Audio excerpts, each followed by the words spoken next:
so strong. Every person knows they belong. They come together while the waters rise. There's a stirring deep inside. Deep inside, they come together to stand up for our lives. What on earth does it take to thrive? Come together while the waters rise. There's a stirring deep inside. Deep inside, we come together to stand up for our lives. What on earth does it take to thrive? Out in the open, thrive, healing what's broken. Every heart, every life, claiming our place in it now.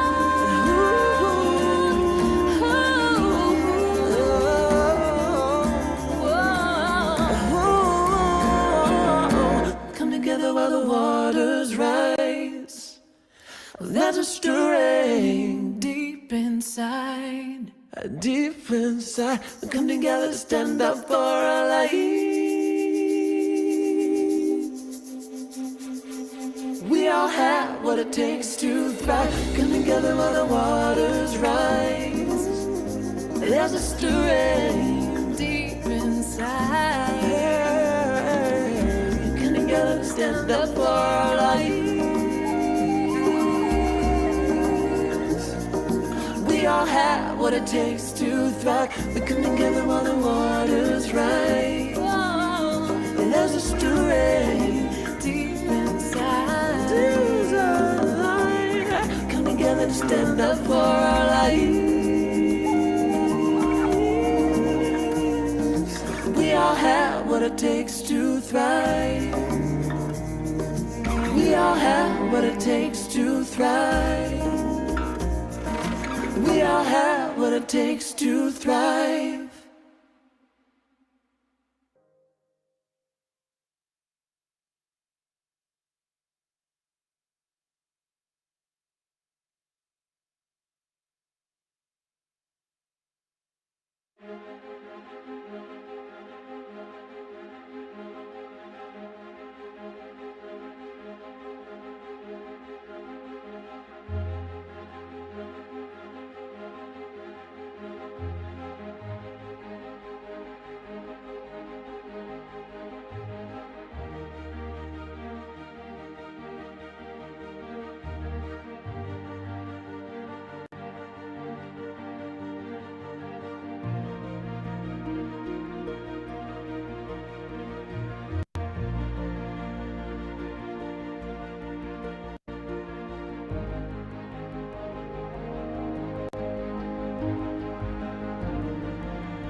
Hello, folks, wherever you are in the world, welcome into the Freedom Portal.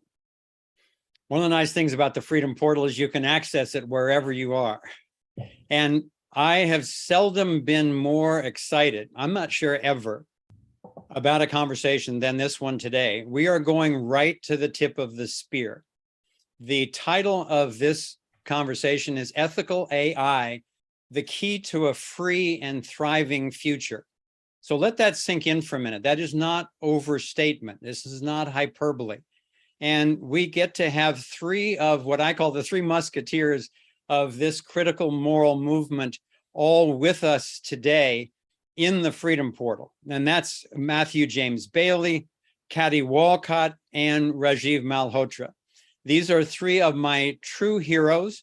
They are stepping up at a critical time on planet Earth and bringing their skills, their consciousness, their brilliance, and maybe especially their courage to this moment, really to humanity at this moment.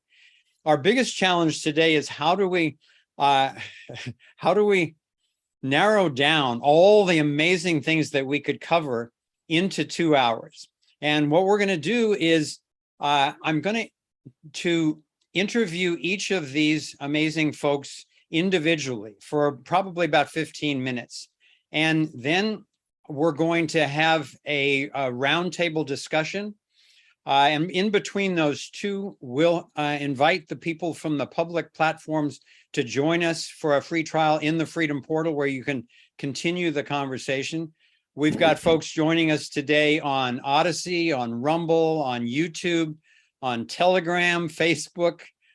People are restreaming on LinkedIn, and affiliate partners from all over the world are joining us today with their own social media platforms. So we're at a moment in history where, in my opinion, the major thing that's going on, the drama on planet Earth, can be boiled down to it's a battle between collectivism, leading toward global tyranny, versus individual freedom, leading toward unleashing our creativity, our consciousness, and our experience of love in ourselves, with each other, with the planet, and with the cosmos. And the antidote to the movement toward taking over human beings with technocratic transhumanism is freedom. It's individual sovereignty, it's private property. It's starting with our own body and the fruits of our labor and recognizing that's our own to do with as we want. And then ultimately all of this based on a true free market, all based on the non-aggression principle. So without further ado, I want to bring these amazing folks on. Welcome to all of you. It's really great to see you. Thanks for taking the time on a Saturday in most time zones. So Matthew, let's start with you. How are you doing today? Great. It's wonderful to be here, Foster. Thanks for the invitation. And hello to the Thrive On movement members. Greetings from Crestone, Colorado. All right. Thank you. You can probably tell by the accent, the accent that Matthew is not originally from here. He's truly a global citizen, and we're glad to have him in our region right now. And then Kati, it's your first time on the Freedom Portal. We're thrilled to have you. Where are you and how are you today? Oh, wow. Thank you so much for bringing me today and bringing me here today. I am so excited to be part of the team, and I'm humbled by your introduction. Thank you so much. I am joining you from not so sunny California. I'm up in the Sierra foothills, and I am excited to be here with the Thrive On movement. Thank you. Thank you. And welcome back, Rajiv. Some of you know Rajiv already because we got to do a 2-hour conversation with him a few weeks ago, and he's now back from the India part of his book tour and about to start his US version. So Rajiv, have you recovered from jet lag yet? Well, thank you so much. Glad to be here. I'm in Princeton, New Jersey. Just got back from India, where I was for 35 days and still recovering. Okay, well, it's great to have you with us. And what we're going to do is I'll I'll interview you one at a time, and I'll have the other two go mic and camera off while I talk with one of you. Then I'll bring you all back for the roundtable. And I'm going to start with Matthew. And I'll do a little bit more of an introduction now of Matthew, because it's important that you kind of catch up with who this guy is on planet Earth right now. So Matthew James Bailey is an internationally recognized authority on global AI ethics. He's also deeply knowledgeable in the realm of consciousness development, and he's bringing these two together. Matthew is the author of Inventing World 3.0, one of my favorite new books. This thing is outstanding. We'll tell you the links later on for finding this, but Matthew has done an amazing job of gathering together what's going on and what needs to go on in order to go forward harmoniously with AI. He's also the inventor of new ethical AI methodologies and education programs. And we're going to talk about that specifically today. So Matthew, let me just start by saying, why do we need ethical AI? So that's a great question. So let's approach that from two aspects. First of all, we have a timeline in action at the moment, which is transhumanism, which is a deletion of our sovereignty, which is an outsourcing of our consciousness to machines, and a deletion of our unified field. Life does not flourish. Ethical AI puts in a brand new polar opposite timeline where basically life flourishes. The ethics embodied within AI understands the individual, our cultures, our spiritual traditions, and supports us to truly thrive and to attain new potentials as humanity and discover more of our consciousness. Okay, let me start by sharing my screen for a moment. And because in the Freedom Portal, we really like to define terms, and I love that you do also, and that you really do that thoroughly in your book. So I want to start in with the definition from your book, Inventing World 3.0, of artificial intelligence. It says, artificial intelligence is a human-created intelligence that is non-organic and is therefore classified as artificial. It exists and lives within the digital world of computers and computing systems. Okay, so then what's ethics? And in Matthew's book, he defines it as the moral principles that govern a person's behavior or the conducting of an activity. And he says this extends also to include of people. So then what is ethical AI? So ethical AI in its true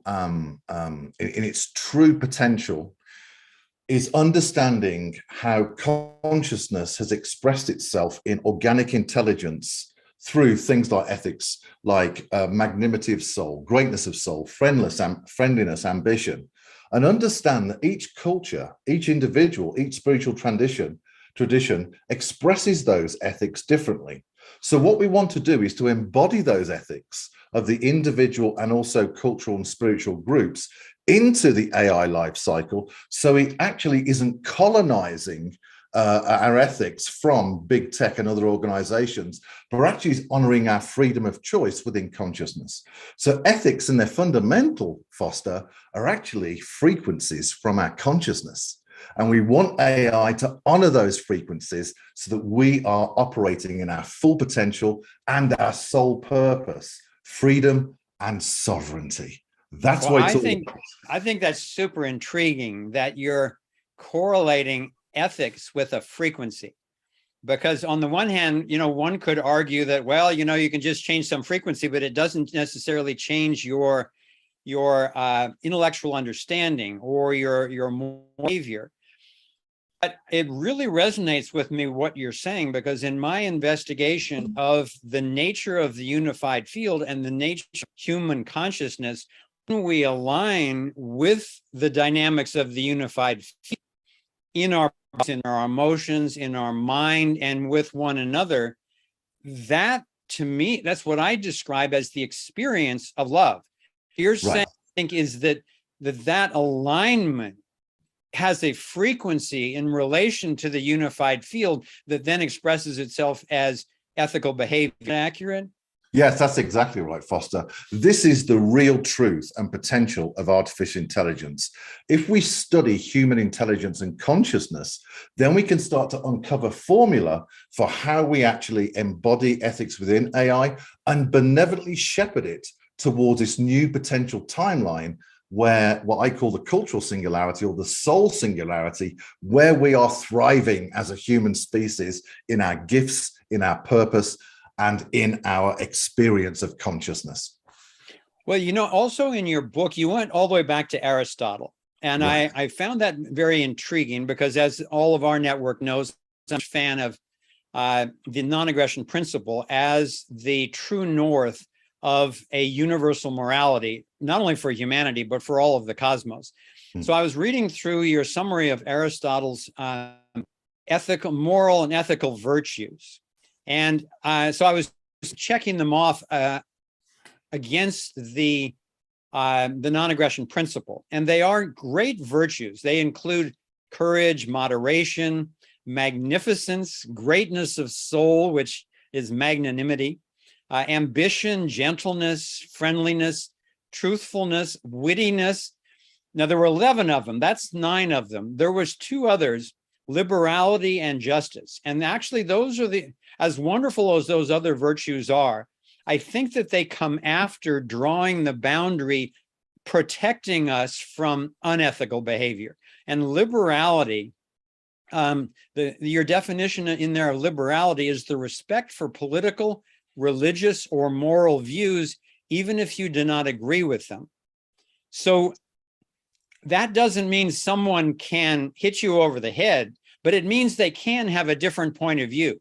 That's really, really key these days when literally the entire humanity is being polarized by one facet of identity politics after another. And we're being, in my opinion, essentially set against each other. So Right. What role in AI ethics do you see that the non-aggression principle of actually guarding against anyone initiating force against someone else, except in self-defense, what role do you see that playing? Right, that's a great question. So first of all, AI is a mirror back to us. We've been given a choice whether we want to, how benevolently we shepherd this artificial intelligence, how benevolently will we create it, how benevolently will we use it to bring us into new potentials and new systems about equality and freedom. So actually, as we look at inventing this intelligence, Foster, we're actually being invited to choose which are our virtue ethics, which are our values that we honor, and which ones do we want to take forward as a new foundation for humanity, and which ones do we want to let go of. And so this is a real mirror back to us to say, hey, listen, this is who I am. And these are the virtue ethics, and these are the principles I want to take forward. Now, when it comes forward, when it comes to the non-aggression pact, I think we have to be a warrior and a priest or a priestess at the same time. We offer the hands of love to others to come and play together and collaborate together. But at the same time, we're a warrior ready to defend our truth. And so that, I think, is something that the non-aggression pact beautifully understands, is we must defend truth, but also we're open to collaborating with others. Well, the other virtue that Aristotle noted was justice. And you described that as the fair treatment of people. Laws are based on the principles of justice. Equal and democratic rights are strongly associated with justice and fair play. So I want to dissect that for a minute, because what I notice is the political right tends to have liberty as their core moral compass, and the political left tends to have fairness. And I'm all in favor of fairness. I'm all in favor of freedom. And I think that the left has been an easy target for the kind of communist technocrats, because fairness is kind of up for grabs in terms of what you think is fair. If one person has a house, a big house, the other one has another one has a small house, the third one has a tent. Well, you can say, well, it's only fair if I come and take property away from the one person to give it to the other. And so you're off into the races without noticing that the fundamental aspect, in my opinion, of fairness is not violating that person or their property. And the same thing goes for democratic rights.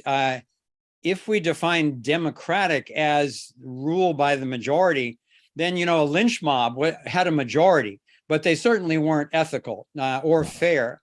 So I think that that's part of the challenge that that you and your team are sussing out right now, is actually coming to creating a clarity about what is ethical in regards to AI and what's not. So I want to explore that with the rest of the time that I have just with you independently, then we can do it with the group later on, is because I'm absolutely enamored of what you're doing with your project of creating trainings, education, and ultimately certification, both for individuals and for institutions, to actually certify that they are aligned with moral principles in their treatment of AI. And I'll get to the question in just a second, but I've been noticing recently that both the White House and the World Economic Forum have come out with their ethical AI Bill of Rights. It's really kind of the White House came up with it, and now the WEF is strongly promoting it, which makes me think there was a collaboration there in the first place. So if we've already got the ethical AI Bill of Rights, why are you bothering to do all this exploration into what are the ethical principles of AI? Yeah, that's a great question. So let me address that in two ways. To understand truth, we have to go back to the source, which is consciousness. When we go back to the source, we start to understand the truth of what ethics are and their purpose to support us in advancing as a human species into benevolent experiences, right? So we have to go back to the source. What they're doing is a cerebral exercise. Ethics have to be felt and learned. They have to be experienced. These guys are all cerebral ivory towers that are not talking to the people. The people have not voted on this. So what we have is basically a kind of a technology brain approach to ethics without the real feeling of understanding, without the real feeling of knowing the beauty of what ethics are.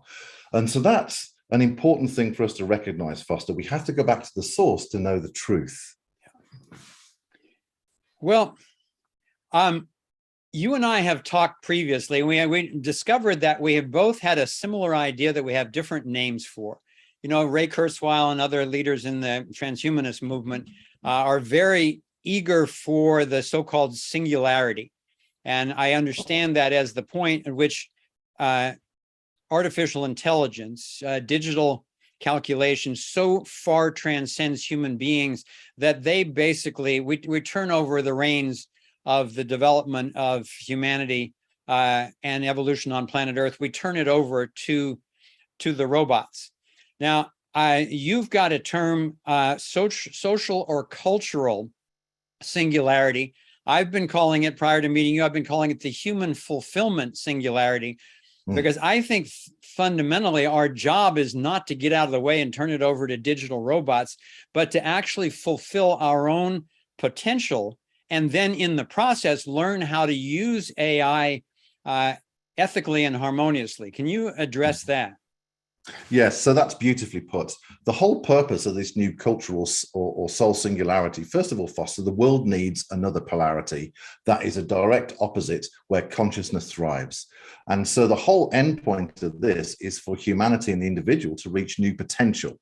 So I absolutely agree with your definition. And so the cultural soul singularity, or this new human realization you're talking about, new potential of humanity, is where life flourishes, where we honor our inner authority and our sovereignty within consciousness as an individual and as a group. And that's how we invent from that authority and that inner sovereignty. And we don't outsource to machines. Consciousness has not finished with us yet, Foster. There's more of the unified field for us to discover. And so let's adventure into that rather than having us deleted and outsourcing our sovereignty, where the belief is machines are actually the intelligence on the leading intelligence on Earth. That simply isn't the case. Consciousness is the intelligence on Earth, and we want that to thrive. That's beautifully said. The reason I wanted to start with you is that I think that your endeavors really do a great job of clarifying the context for AI and our relationship to it. And I know you've been boiling it down now to training programs that you're doing. Other, big organizations are already wanting to be a part of this, even though it's very in its early stages. Can you talk a little bit about what the purpose of the training is and who's getting interested in this already? Yeah, great. Thank you for the question. So there's two sides to this. One is the methodologies and inventions that myself and Cotty have created, where we can actually embody ethics within the AI life cycle, where we can take any worldview and basically measure the degree of compliance in transparency and trust of ethical AI to that worldview. This gives communities, groups, societies and cultures and spiritual traditions new freedoms for them to decide what the ethical quality is. So we ran a workshop with NASA, not an endorsement, but we ran a workshop with NASA where they went through these methodologies, and they're writing a report on this that will be public. And NASA were a great organization to test with, because if we went to a government, no one trusts the government. If we went to big tech, well, there's an issue there. So we went to an independent organization that really have invented technologies on Earth, like digital twin, which is huge, and also technology in space, so they're seeking new truths. So NASA is kind of a point where there's no real polarity between assessment, but actually there's more respect for them. So NASA was for the workshop. So we take organizations to the workshop where we reveal these methodologies and inventions. We don't put it in the public domain, Foster, because of disruption and plagiarism from some of the organizations you've mentioned. The second thing is the training courses to certify and equip leaders in this new ethical AI phenomenon, for them to discover their new realization, their truth of how they can use our inventions and methodologies in order to shepherd ethical AI to do well and honor their spiritual traditions, their cultures, their beliefs. So we have one guy that's looking at universal AI that honors Hinduistic traditions. I've been in conversation with Buddhist leaders about how do they want to put their Buddhist principles into ethical AI. So that's what we do. We actually work with organizations where they can see the inventions and see how it works, and also with leaders. So we need new leaders in our world that are certified and liberated and awakened and informed and powerful. I love that you're starting with NASA, given that I'm so enthusiastic about humanity finally finding a universal morality. And that doesn't mean just global. It actually means a universal morality. And the non-aggression principle is the only thing I've seen which is a serious candidate for that. So the notion that those who are, well, at least some of the parties who are building the ships that are going out into the cosmos, I love that it's starting there. Okay, are you meeting any resistance so far from more traditional institutions in regards to your particular worldview on what ethical AI means? Yes, we are. So we've had disruption from some research institutes that are very famous. We've had disruption from some of the organizations you've mentioned on here. We've even had a computing giant. When we announced more of what we're doing publicly, 5 days later, they wrote an article in Fortune magazine, opening line, "I do not like ethical AI." We've had plagiarisms. So what we've done is we've basically bought everything, we've tested everything, we've bought it back behind closed doors, and we're now opening up to those that align with the ethics and virtues and values of our organization. So we have met resistance. Well, I want to close this particular part of our chat by just acknowledging you, not just for what you're doing in the world, but when you approached me about being an advisor to AI ethics, I was very enthusiastic about it. Since we launched Thrive 2, since we started making Thrive 2, I got off of every board, every organization that I was a part of. I separated from, just so that I could have the time and the freedom to do what I needed to do for for Thrive 2, and I've only rejoined 2 organizations. And one of them is Mad Energy in Idaho, because I think it's so pivotal, so critical what they're doing with new energy technology. And the other is AI ethics, because to me, as I mentioned at the opening, there's just nothing more important. Most people don't even know that the end game of this global cult is transhumanism. But for those who do understand, if we can actually mitigate that and allow ourselves to go forward hand in hand with AI, I'm a huge fan of the benefits of AI, and we need to be super careful. So I warned you at the beginning that I was really flattered by your invitation, but also I cautioned you that there may be a cost to pay with certain traditional entities when they see my name or a Thrive movement or something like that. And you took me very seriously, and you thought about it for a while, and then actually made a decision relative to an invitation where you were invited to go with a group of very prestigious folks in this field. And when they saw my name on your list, they said, no, we don't want anything to do with him. And so I know that it started already. And the fact that you were willing to go with your inner sense of ethics and a future alignment that we wouldn't have to compromise we wouldn't have to compromise our souls. I just deeply admire you for doing that, because that's that moment of truth that every single human being on the planet is facing in so many domains these days. So thank you for that, and we'll bring you back on for the roundtable. Thank you. Namaste. Thank you, Foster.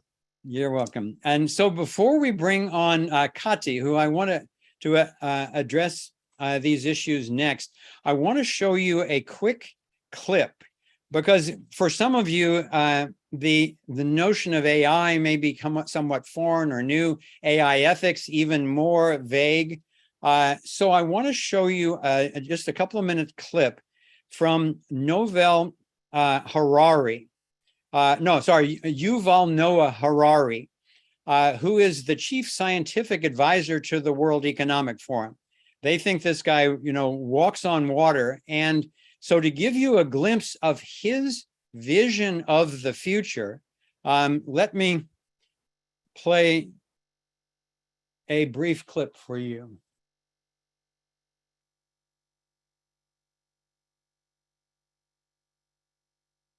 Okay. Many tyrants and governments wanted to do it, but nobody understood biology well enough. And nobody had enough computing power and data to hack millions of people. Neither the Gestapo nor the KGB could do it.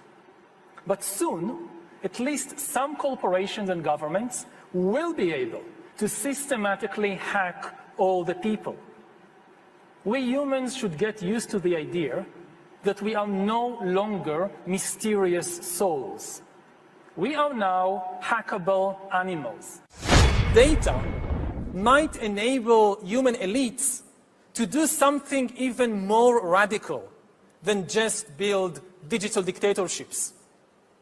By hacking organisms, elites may gain the power to re-engineer the future of life itself.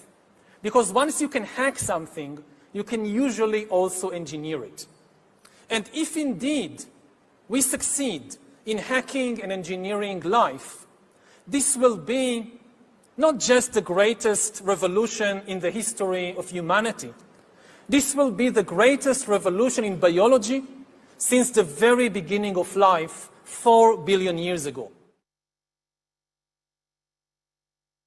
Okay, so if that doesn't run a bit of a chill up your spine, keep your seatbelt fastened. And Kati, why don't you come on and join me here now? And okay, hold on a second. I have to calm down after that video. Well, that's probably a good idea for all of us to take a deep breath on that one.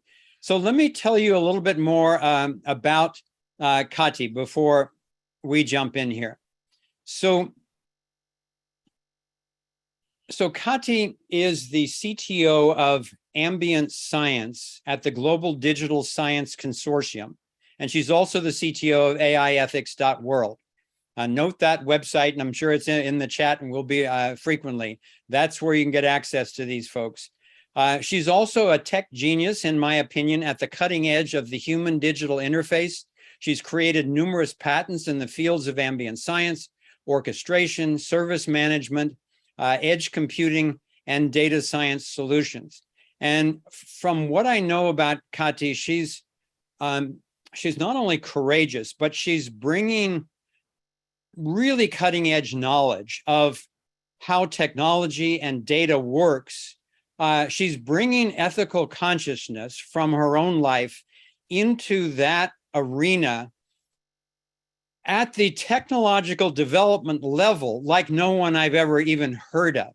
So I really want to spend our time with you today, especially exploring that, Kati. So I guess the first question that I would ask you is about data sovereignty.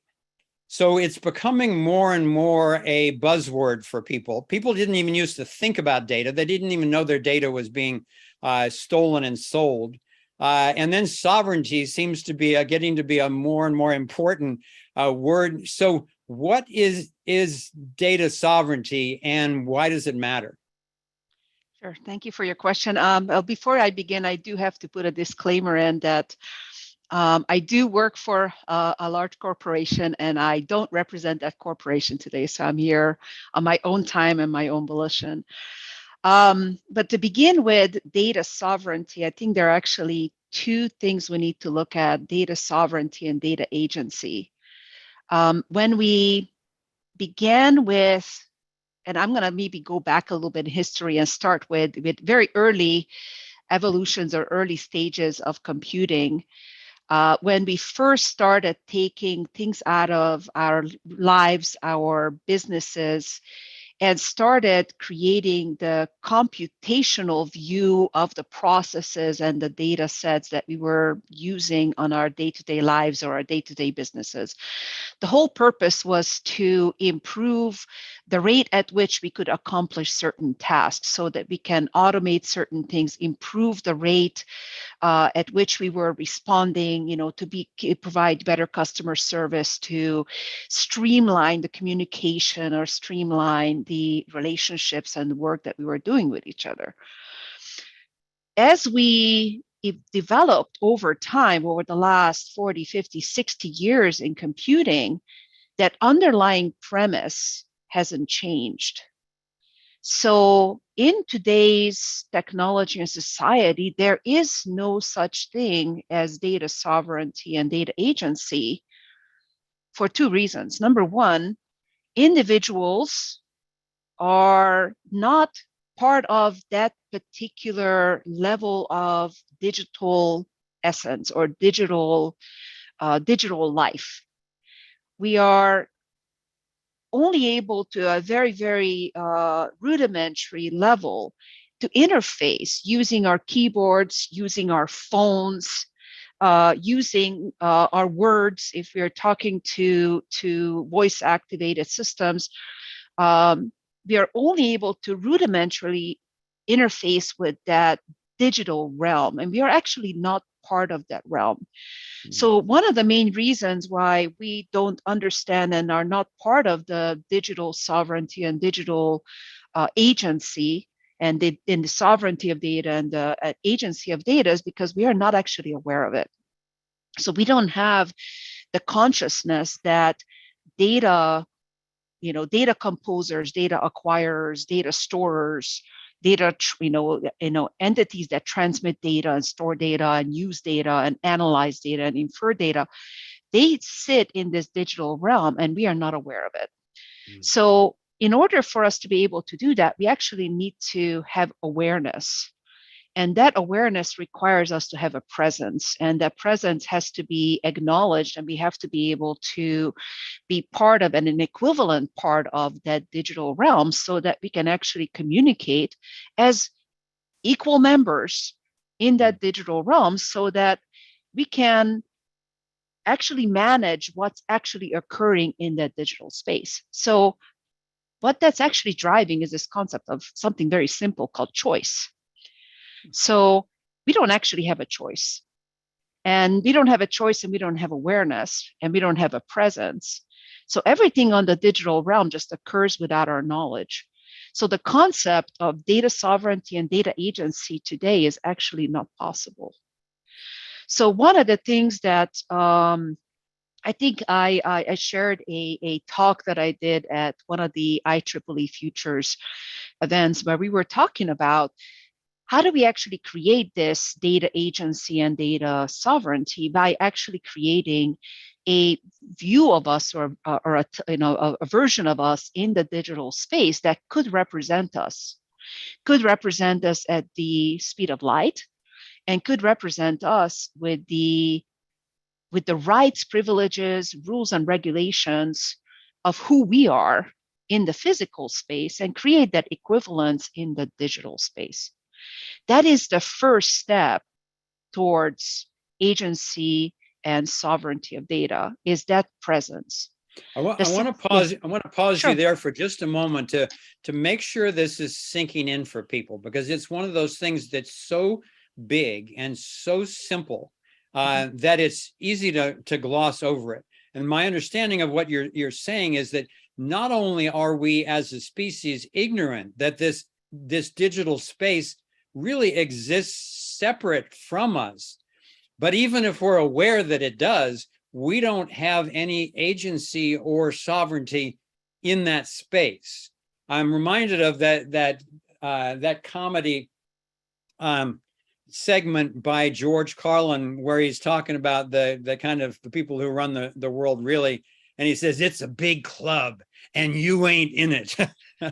Now I said, this is the digital version. There's this entire other world that now, Meta and AI and digital, data capture and all that kind of stuff that most of us didn't even know existed, much less now finding out that that world is where they're trying to corral us into that world and then have that world take us over. So is that too simplistic, or is that an accurate assessment? So actually, I think you have you fully described it. In fact, you've even went 2 steps further, which is why the World Economic Forum scares me in a way, because they are not providing access to the digital realm, and in fact, and this is my interpretation based on what I know. They are actually trying to figure out ways by which they can create further control by obfuscating the digital space and reaching down into the physical space and creating the social scoring, managing our freedoms and curtailing our freedoms by control of our currency, fully digitizing the currency, and by creating a non-sovereign but central controlled bank and a central controlled digital ID, where the digital ID would actually be part of the human being. So the control and the fingers are coming from digital down instead of human up.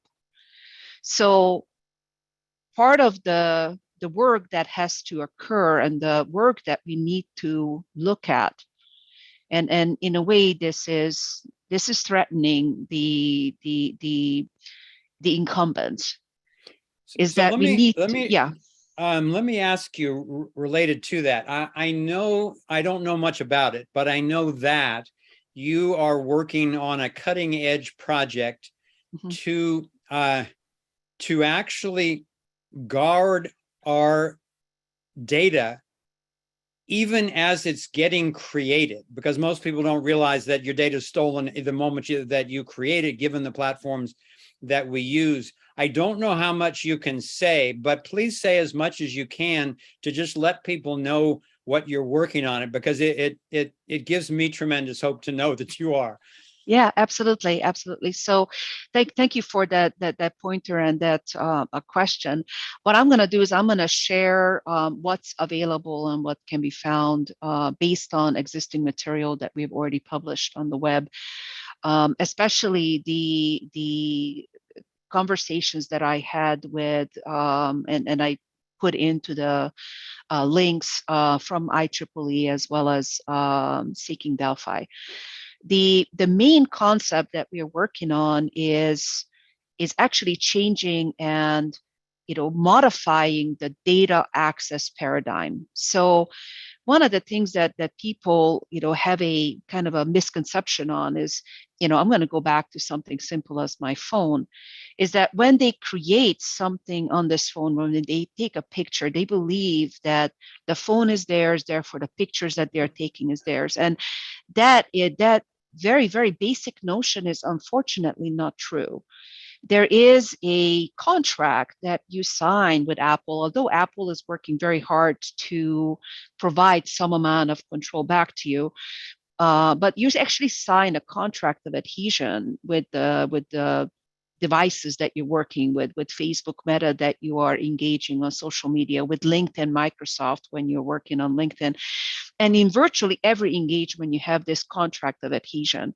And I'm not a legal expert either, but my understanding of contract of adhesion is that that third party that is about to create, construct, store, transmit your data is essentially creating an agreement with you.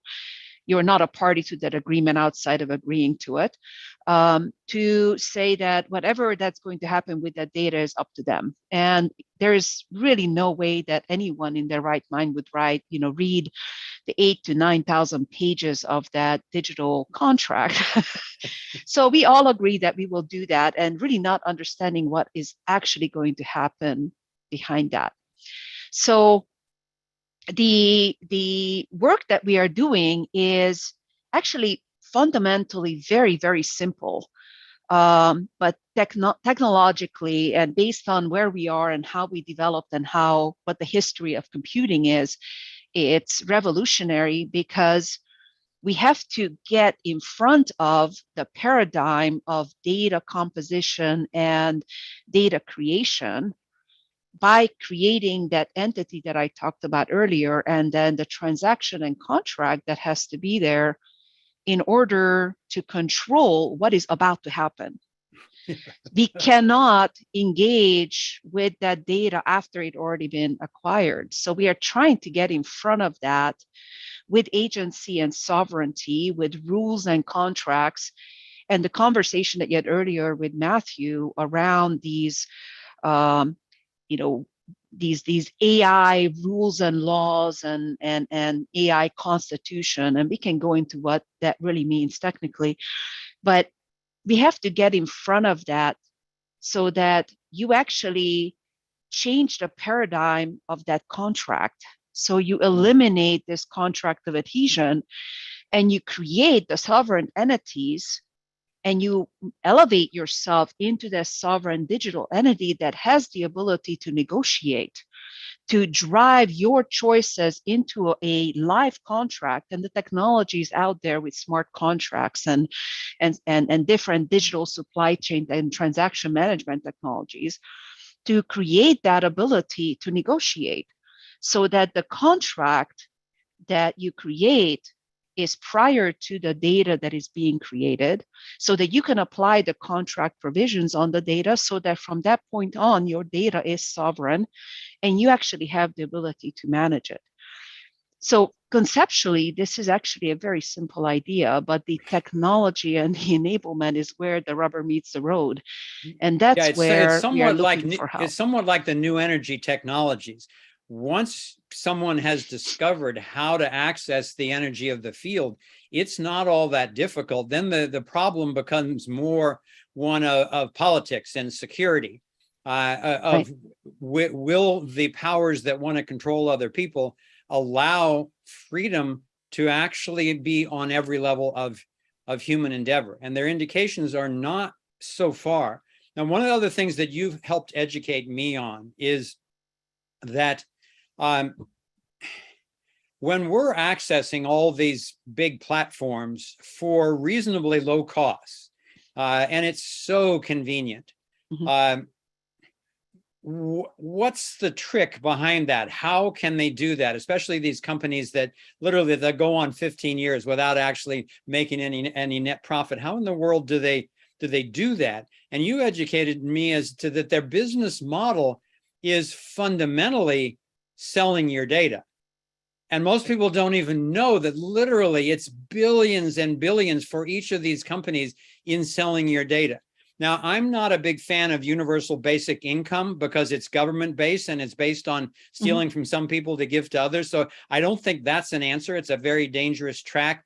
But on the other hand, you and I have talked about, imagine if you could sell your data. You had sovereignty and you could choose what data you wanted to sell and not. So if transhumanist technology companies need massive data, they can pay you for the data instead of gathering it for free and selling it for billions.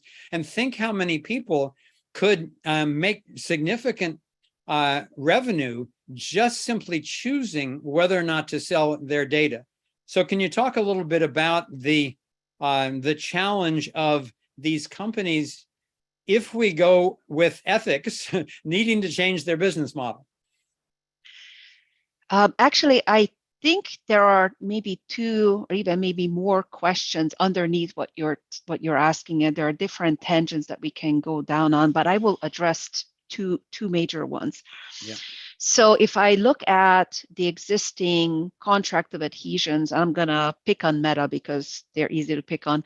In the Facebook contract, that EULA, that user agreement that we sign, we essentially sign away the rights to that data. So people, it was very funny, every once in a while there are these little posts that come out that say, I do not give permission for Facebook to use my data, take my data. Well, those posts are not worth the bits and bytes and the microns of the microvolts of power that it takes to actually create that content, because it doesn't do anything.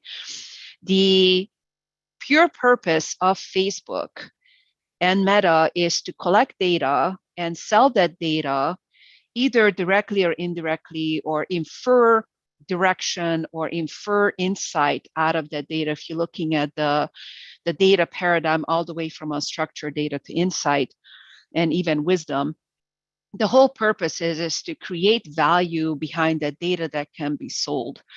And their only cogs, their only expense in that is the computational power it takes to achieve that purpose.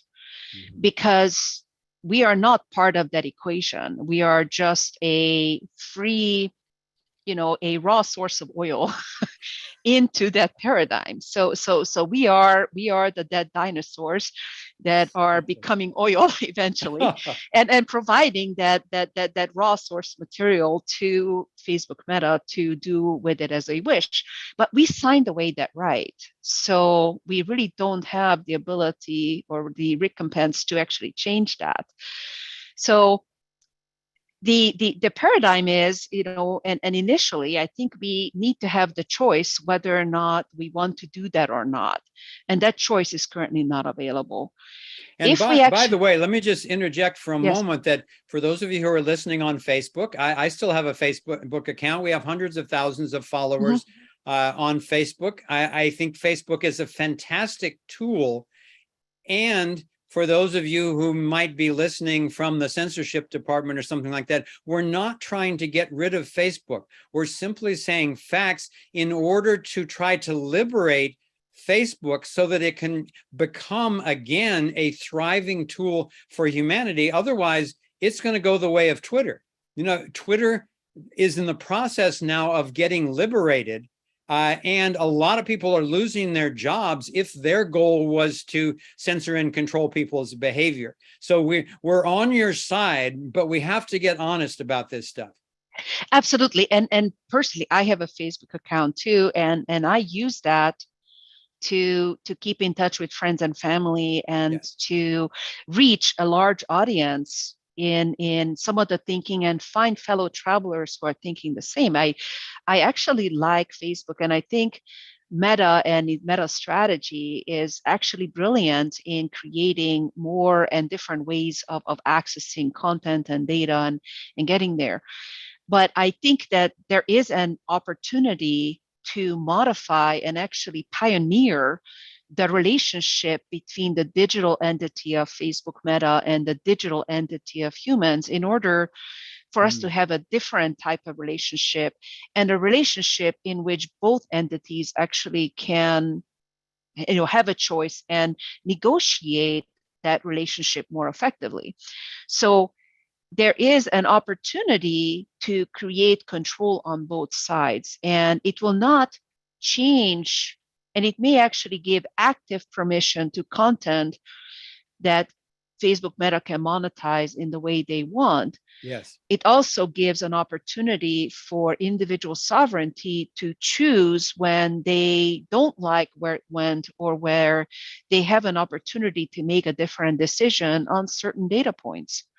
It may actually also drive some economies of scale for different use cases where it makes more sense to share in the revenue and income versus, being a pure, free model.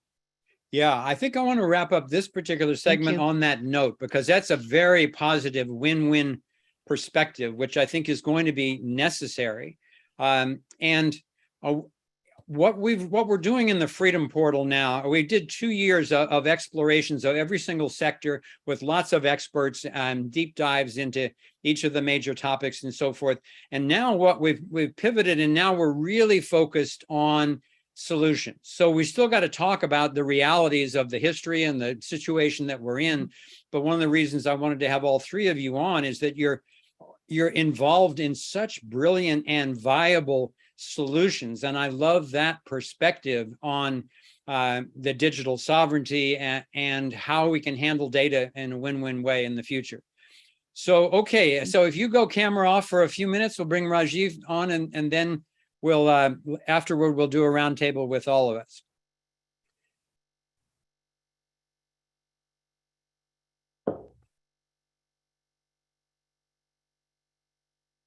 So Rajiv, welcome back. Thank you. Thank you, Foster, for having me. It's great to see you. And before we dive into all the thoughts and concepts and so forth, could you just give us a little report? Because a lot of our fans were excited about when they heard your last interview with us, and then that you were taking off to go on this tour of India. So could you just briefly say why you went on a tour of India and how it went? So I came out with a new book called Snakes in the Ganga. This talks about dangers that are not visible, because the Ganga is a sacred space and nobody expects poison and threats. Referring back to your call for non-violence and non-harming, what it says is that there is a lot of harming and violence going on, which is beneath the surface. Now, in particular, what I wanted to do is to make people in India aware that certain global movements are going on which are affecting them already, which they might not know about. And it turns out 99% of them don't know about it. And these are kinds of collectivism, what you would call collectivism, identity politics and collectivism, to deny people individual freedom, which is a pathway to slavery. And these, you mentioned the problems that this poses, but there's another level of problem on top of it, which is when the controllers, when the people who control, the nexuses that control, are living in another continent, and the people being controlled are not even aware of it, not even participant, then the level of control is even worse. So I'm talking about sort of a return of colonialism, where technology, the data haves and have-nots, what Kati talked about, when you look at it, the entities that control all this AI and the new data tend to be, American companies, the Chinese government, maybe some other Western governments. So the rest of the world, which is where 80% of the people live, not only are they subject to these controls and loss of sovereignty and agency that we heard about recent in this show, but they are not even aware of it. I mean, they are physically removed.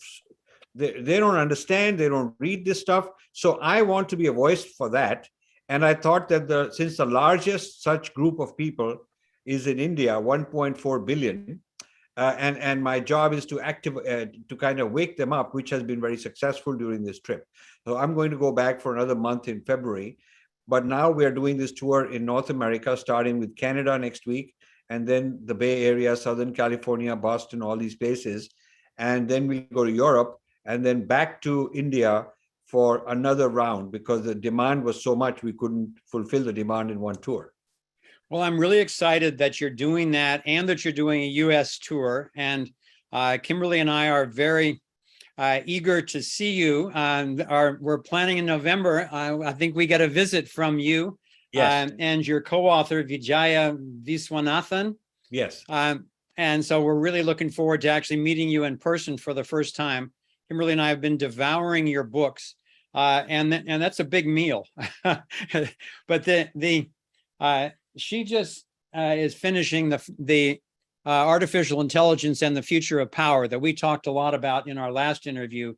And this Snakes in the Ganga that you just mentioned, I have just finished reading that, and wow, I have not read a more powerful scholarly book, I think, in my lifetime.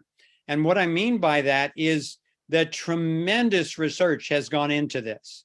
The history is there, the facts are there, the names are there, there's diagrams, there's examples, everything you could want laid out in a way that's super user friendly. This is not like some PhD exam or something like that.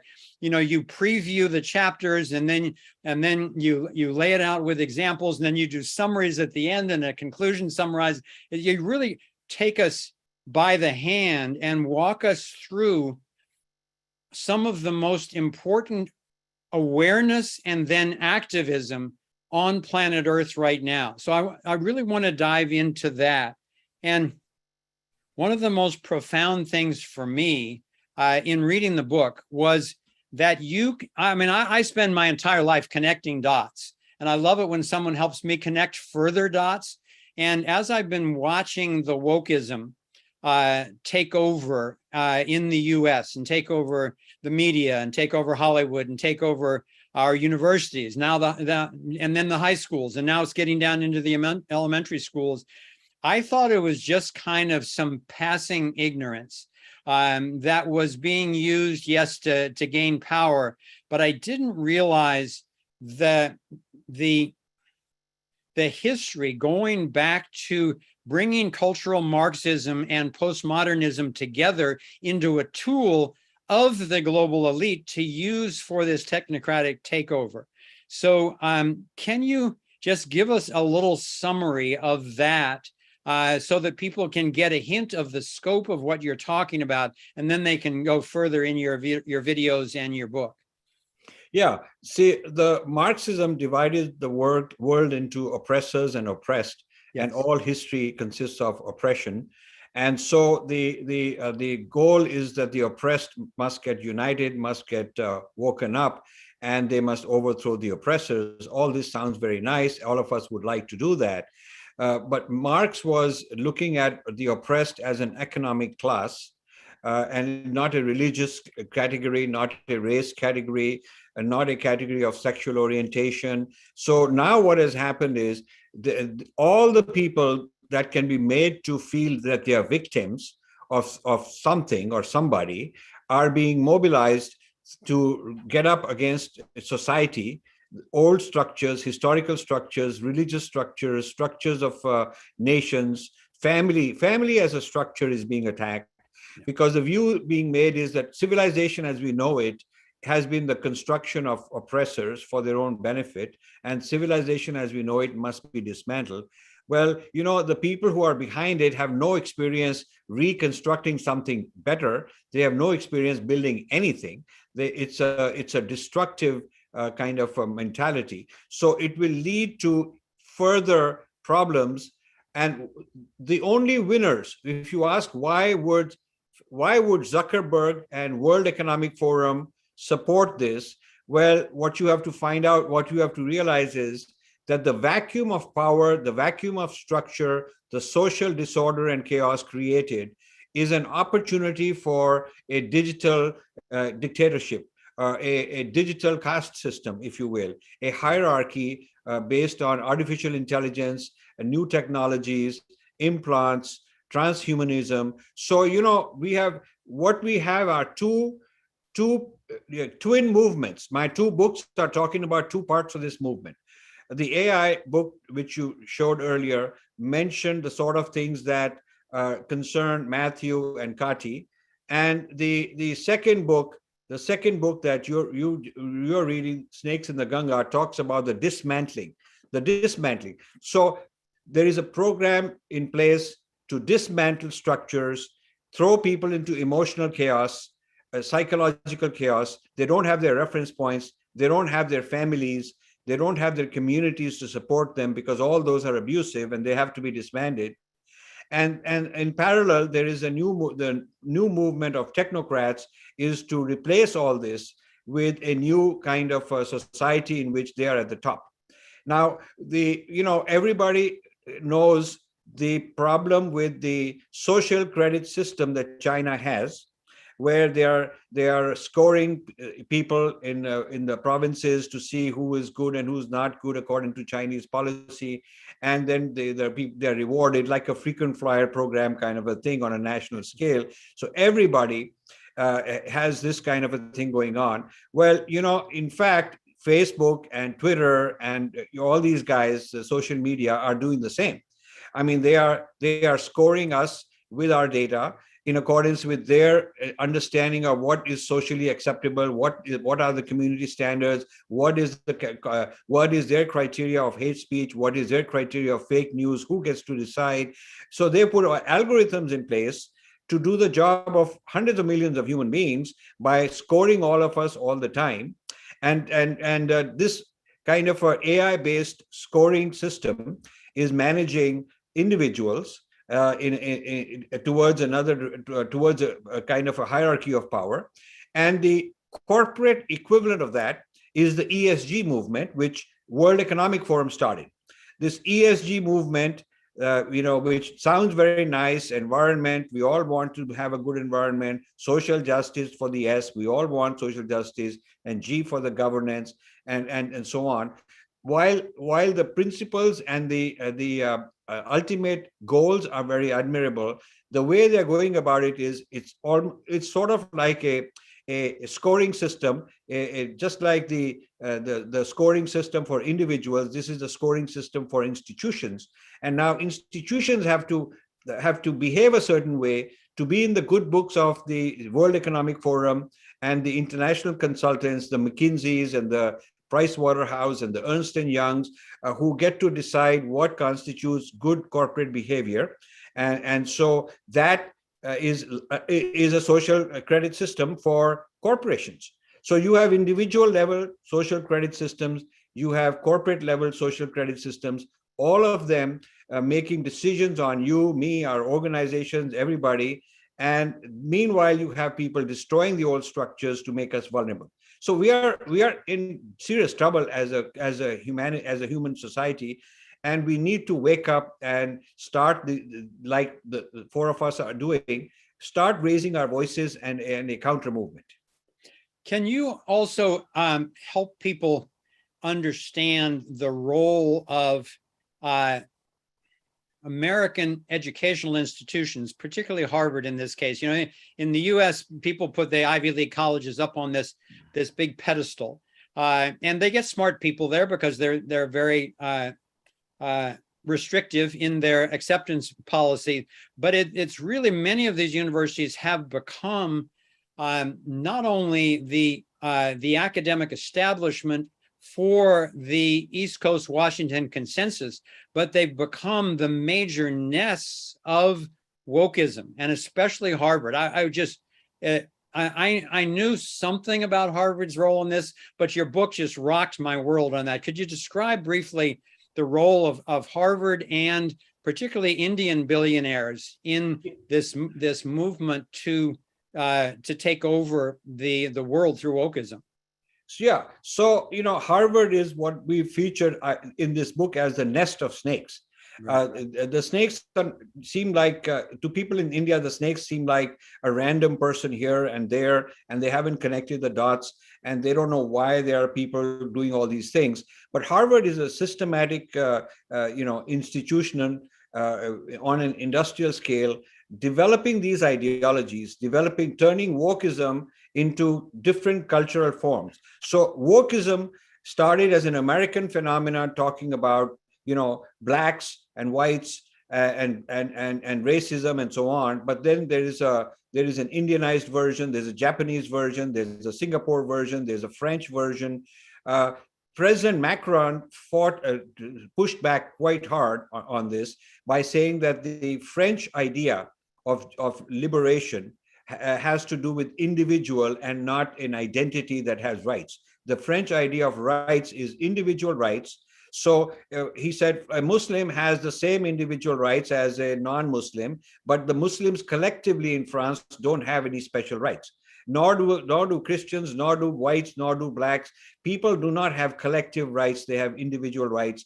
And that's the essence of the French Revolution, the whole idea of French, freedom and principles. So that was a very good pushback. Now, people in other countries haven't come up with similar pushbacks, and I'm trying to get people mobilized. So the American wokeism and based social justice has become the largest American export. It used to be meritocracy, but now they're attacking meritocracy. They're saying that meritocracy is a conspiracy of the same oppressors. Meritocracy is basically a form of oppression, which is sort of camouflaged under this idea of merit, but there is not real merit. I mean, the people who win on merit, there is something, the structures have been set in place to help them. So this means that they also want to topple meritocracy. So you'll end up with a mediocre society, because a society where America was built based on meritocracy, based on free enterprise, based on creativity. And if you go to dismantle all that, then the future, belongs to places like China, because they're not dismantling, they're not going into wokeism, they are rewarding meritocracy. So basic foundational values of the United States are being questioned and challenged, and these ideas exported everywhere. The Indian billionaires come in because, they made their billions. Now the second or third richest man in the world is an Indian called Gautam Adani. And in the top 10, there are top 10 in the world, there are 2 or 3 Indians. So, and this number is going up. So having made their money in India, become very famous and become almost like gods, now they want to have a seat at the table in the Western world, on the global stage. They want to be hobnobbing with the Bill Gates and with the, all these elitist people. And a quick way to do that is to dump some tens of millions of dollars at Harvard and have a big building and have a school named after them and have their kids going in there and be felicitated by the president of Harvard as some big, very noble philanthropist, and sort of like the new Rockefellers and Carnegies and so on. So this is a syndrome which is very dangerous, because they're taking not only money from poor countries, because these billionaires have made their money in poor countries, they're taking their name and their credibility, and using that, they're spreading things that are against the interests of that country. And so this book is actually a very, it's a tough book. And we are up against very powerful people.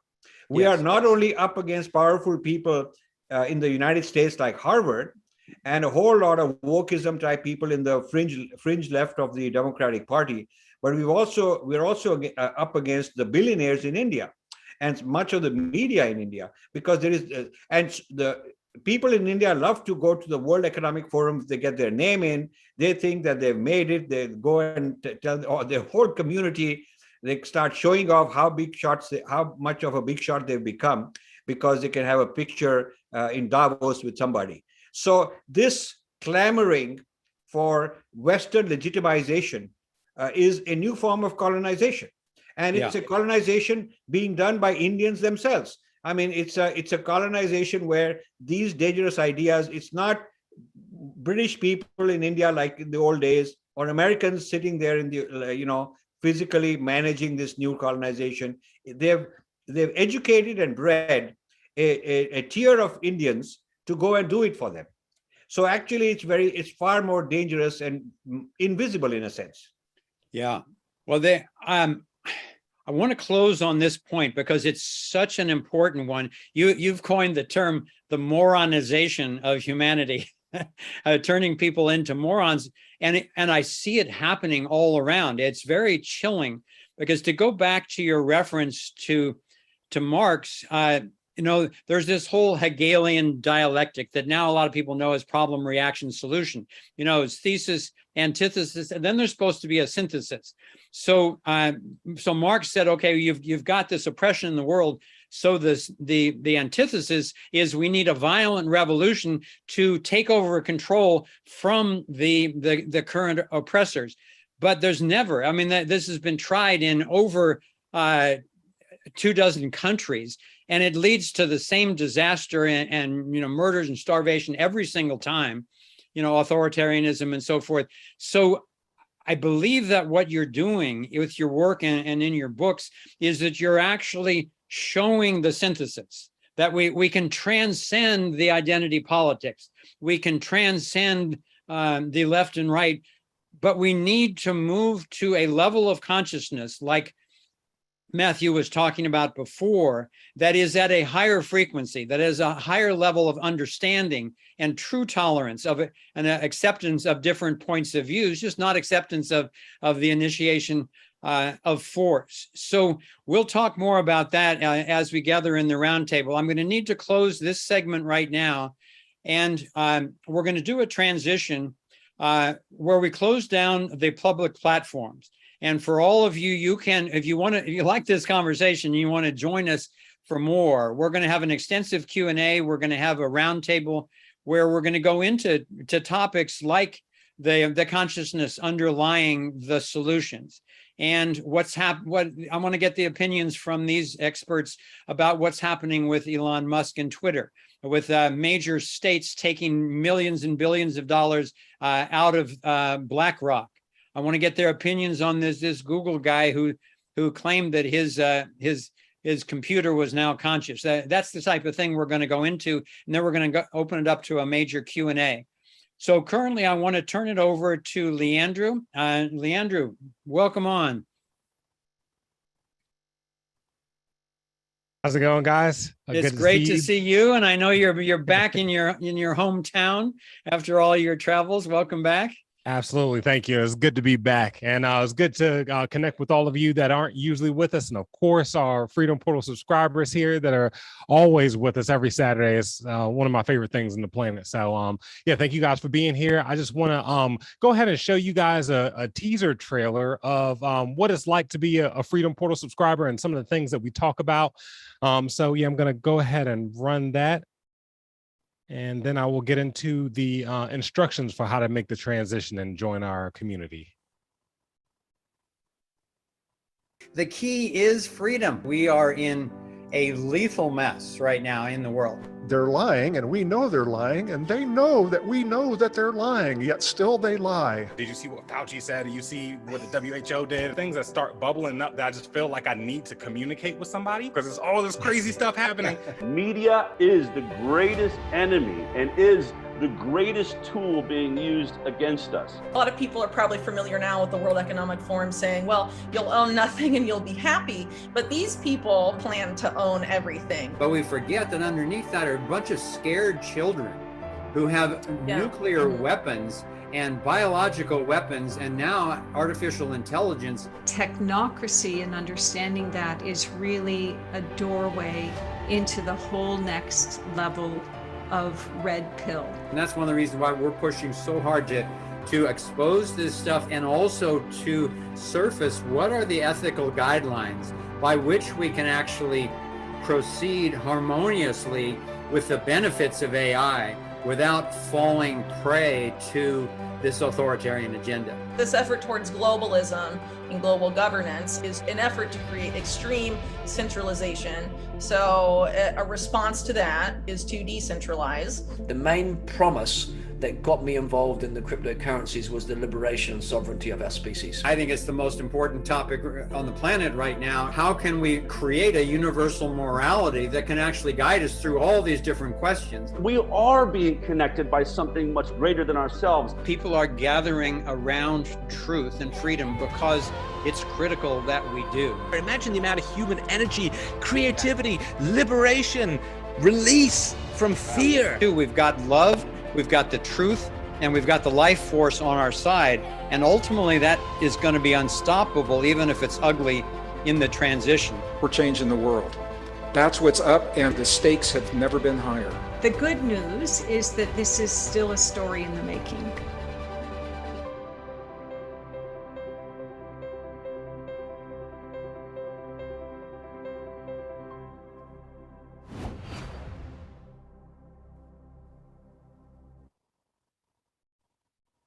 All right. So now to walk you guys through how to actually make the transition and come join us in the Freedom Portal.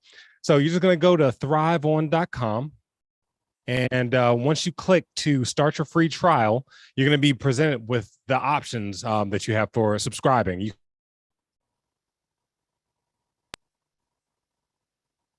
can go ahead and take a look at the perks that are available there and make your selection. And as with most subscriptions, we quit if at any point you decide that you don't want to be a part of our community, but we're certain you will.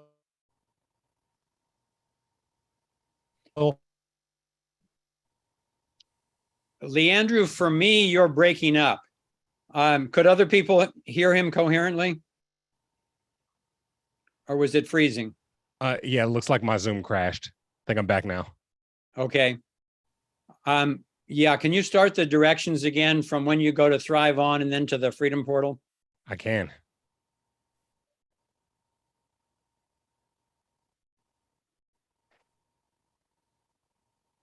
Okay, so you're going to go to thriveon.com and click Start My Trial. And it's going to take you to the page where you actually have your options for subscribing. You can choose to be an explorer or an angel. You can choose to pay monthly or annually. So you're going to go ahead and make your selection there and click Start My Trial. And as with most subscriptions, we're going to need your credit card, but you can cancel at any time if you decide that you don't want to be a part of our community. But I'm certain you will, because we got a lot of great content, a fantastic catalog, and a great community here. So after you go through that process, is going to take you to the thank you page, and you're just going to click return to the Freedom Portal catalog. And once you do, it's going to take you back to the catalog page, and you're going to click sign in to continue, not get access now because you've just subscribed. But just go ahead and click sign in to continue. Enter the credentials that you set in the subscription process. And then it'll take you back to the event page where you can click attend on today's event. And then it'll take you to the next page where you can actually click join webinar. And then that's going to bring you back into the Zoom with us, where you'll be able to continue the show and be a part of our conversation here that we're having in Zoom. So we're looking forward to connecting with any of you guys that decided to join us. And I'll turn it back over to Foster to continue the show. Okay, thanks, Leandro. So it usually takes between